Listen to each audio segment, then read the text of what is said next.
United Way is helping more than 90 nonprofit organizations with a $5 million investment. And this will help groups in Macomb, Oakland, Washtenaw, and Wayne counties. And to talk about the impact and the change that this can bring to communities in need, we have Jeff Miles and Courtney Morrow joining us. Thank you so much for being here. Thank you for having us. Give us some perspective of where the need is right now, and also the acronym ALICE and what this funding is specifically going to be allocated for.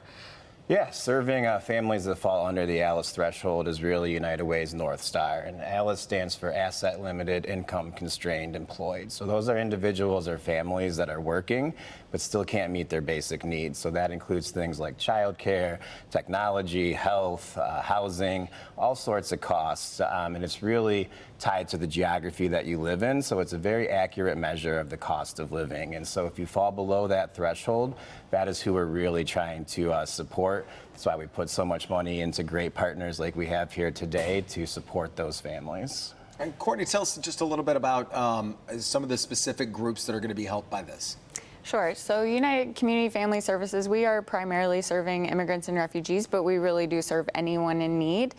We try to keep all of our services low barrier or no barrier, so anybody can come and get help when they need it. And I would assume times that everyone are going through with inflation, it's probably every dollar counts for a group like that. Absolutely. The best way that we can depict this just with our own internal numbers, in 2021, we were serving 155 families in our food pantry every month.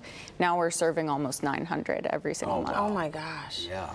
We know that there are a lot of people that are struggling and the numbers are greater. That's just one example. But as a massive national organization like United Way, are you also seeing cuts to funding, federal funding that you would normally get in addition to all the contributions that people do through work and individually? Is that also impacting what you can provide? Yeah, absolutely. So we've seen some direct cuts from the federal sources that we had previously, especially around digital equity and inclusion.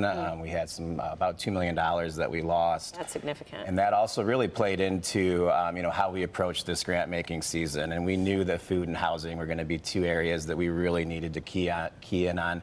Immigration, refugee services, absolutely, legal services. And we really tried to look across geographies, make sure we were serving and funding organizations that serve both rural and urban areas, as well as all age groups, all demographics. And so we really spent a lot of time trying to balance that, understanding what was coming down nationally.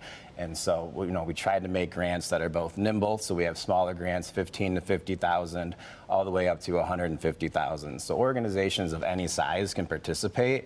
And really, we want to empower those that know the work, know the populations best to do that. And so these dollars are very flexible. Now, these 90 organizations that receive the funding, have they received funding from United Way before, or are some of them new? It's a good mix. Some of them have. We've had some long-standing partnerships, especially around the food banks and the housing organizations. We have a lot of new ones, and we recently merged with the United Way of Washtenaw County.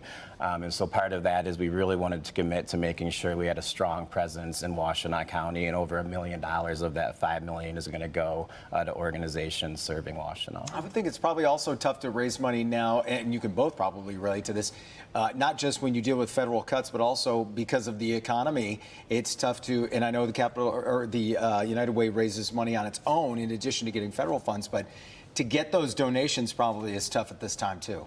Yes, we've absolutely seen our donors and our corporate partners holding on just a little tighter to the support that they typically give. But we are blessed to have such a strong community behind us, and that really is what it takes to continue these services during uncertain times. Yeah, and we are just kind of in an uncertain landscape right now where a lot of companies are holding close because they're not sure what's coming ahead in terms of just staying afloat themselves. But we do have a very huge giving community across Southeast Michigan where we've seen some of our major companies and even smaller businesses that support the nonprofit organizations. So great to see that United Way still has that massive footprint to help organizations like yours and the 90 or 89 others. But you said over 200 actually applied for these grants. So that speaks to the need, but also that we have that many nonprofit organizations that are serving the community to help bridge gaps.